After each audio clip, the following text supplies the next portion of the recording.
قیامت کے دن ہمارے وجود میں سے 6 اعضاء گواہی دیں گے، یہ ہمیں قرآن کریم بتاتا ہے۔ زبان، ہاتھ، پاؤں، آنکھ، کان، اور چھٹی چیز ہے جلد یعنی انسان کی کھال۔ اور قرآن پاک یہ بھی بتاتا ہے کہ زمین بھی گواہی دے گی، اور سب سے بڑا گواہ اللہ ہے۔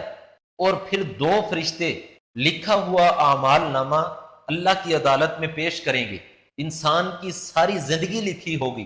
ہم لوگوں کو اپنی صفائی دے سکتے ہیں اور اللہ کے سامنے جسٹیفائی نہیں کر سکیں گے۔ ہم لوگوں کو بے وقوف بنا سکتے ہیں۔ یاد رکھیں آخرت میں ایسا نہیں چلے گا۔ ہم لوگوں کو ٹکر دے سکتے ہیں لیکن اللہ کی عدالت میں ایسا نہیں چلے گا۔ اللہ تعالیٰ کو چکر کوئی نہیں دے سکتا۔ ہر نماز کی ہر رکعت میں ہم اقرار کرتے ہیں مالک یوم الدین، کہ یقین ہوگا اس بات کا کہ اللہ ہے قیامت کے دن کا مالک، جزا اور سزا کے دن کا مالک۔ جتنا یقین پختہ ہوگا اتنے ہی ہمارے اعمال درست ہوتے چلے جائیں گے۔ اللہ حامی و ناصر ہو۔ سلام پہنچے۔ جزاک اللہ۔